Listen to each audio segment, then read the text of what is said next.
அஸ்ஸலாமு அலைக்கும் வரஹ்மத்துல்லாஹி வபரகாத்துஹு. 5 நிமிடம் மதர்சா பாகம் 66. ஃப்ரெண்ட்ஸ், வீடியோக்குள்ளே போகிறதுக்கு முன்னாடி சேனலை சப்ஸ்கிரைப் பண்ணாதவங்க சப்ஸ்கிரைப் பண்ணுங்கள். அதே மாதிரி வீடியோக்கு லைக் போடுங்க. இஸ்லாமிய வரலாறு.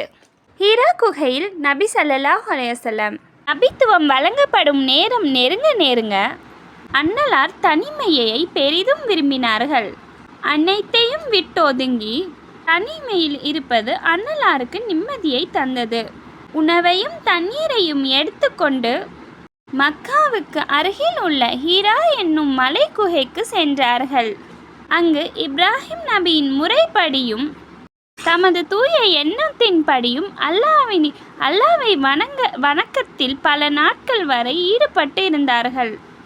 அல்லாவின் ஆற்றலை நினைத்தபடியும் மக்களின் நீதி நிலையை பற்றி கவலைப்பட்டவர்களாகவும் இருந்தார்கள். கொன்று சென்ற உணவு தீரும் வரை அங்கிருப்பார்கள். மக்கா வீதிகளில் நடந்து போகும்போதெல்லாம் மரங்களும் கற்களும் அன்னலாருக்கு சலாம் கூறிடும். இந்த சத்தத்தை கேட்டார்கள். வலது புறம் இடது புறம் திரும்பி பார்த்தால் மரங்களும் கற்களும் தவிர அங்கு வேறு யாரும் இல்லை. அதே காலகட்டத்தில் அன்னலார் இரவில் கண்ட கனவு பகலில் அவ்வாறே நடக்க கண்டார்கள். இந்நிலையில் அல்லாஹ் நாடிய நேரம் நெருங்கி வந்ததும் நபித்துவத்தை அல்லாஹ் அருளினான். அல்லாவின் ஆற்றல். மனித எலும்புகள். அல்லாஹ் தஆலா மனித உடலை எலும்பின் கூட்டின் மீது அமைத்துள்ளான். இந்த எலும்புகள் மனித உடலின் எடையை விட பன்மடங்கு பளுவை தூக்கிடும் வலுவுள்ளவை. மனிதன் காலடி எடுத்து வைக்கும்போது முழு உடலின் பளுவை ஒரு கால் எலும்பு தாங்குகின்றது. மூட்டு எலும்பு 3000 கிலோ பளுவை தாங்க வல்லது.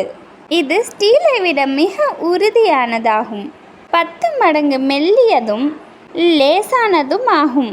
இந்த எலும்புகள் ஸ்டீலை போன்று கனமானதாக இருந்தால் நாம் அதை தாங்கிக் கொள்ள இயலாது.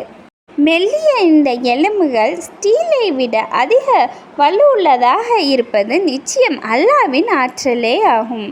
ஒரு ஃபரலை பற்றி ஜகாத் வழங்குதல். அப்துல்லா பின் மசூத் ரலியல்லாஹு அவர்கள் தெரிவிப்பதாவது, தொழுகையை நிலைநிறுத்துவதும் ஜக்காத்தை வழங்கவும் நமக்கு கட்டளையிடப்பட்டுள்ளன. மேலும் ஜக்காத் வழங்காதவரின் தொழுகை ஏற்கப்படுவதில்லை. ஒரு சுன்னத்தை பற்றி. தும்பலின் போது கடைபிடிக்க வேண்டியவை.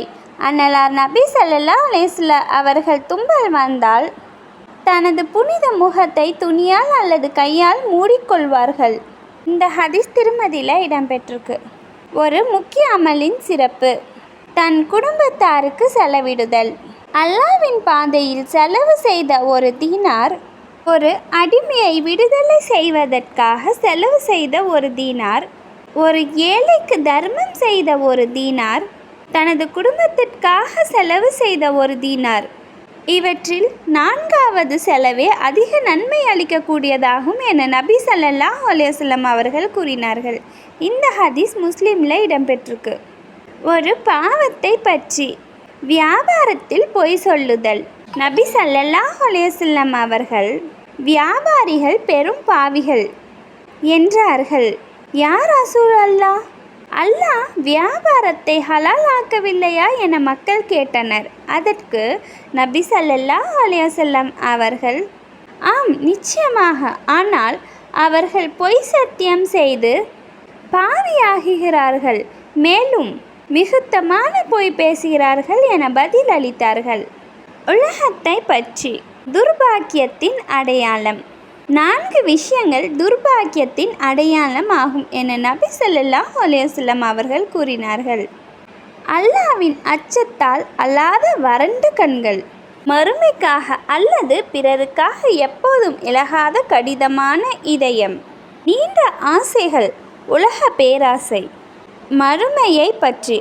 சுவனவாசிகளின் வெகுமதி. குர்ஆனில் அல்லாஹ் தஆலா கூறுகிறான், சுவனத்தில் சாந்தி என்பதை தவிர அவர்கள் வீணான எதையும் செவி கூற மாட்டார்கள். இன்னும் அங்கே அவர்களுக்கு காலையிலும் மாலையிலும் மிக மேலான உணவு அளிக்கப்படும்.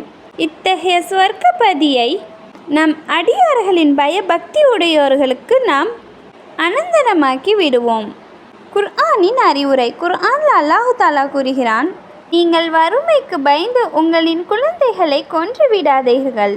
அவர்களுக்கும் உங்களுக்கும் நாமே உணவளிக்கிறோம்.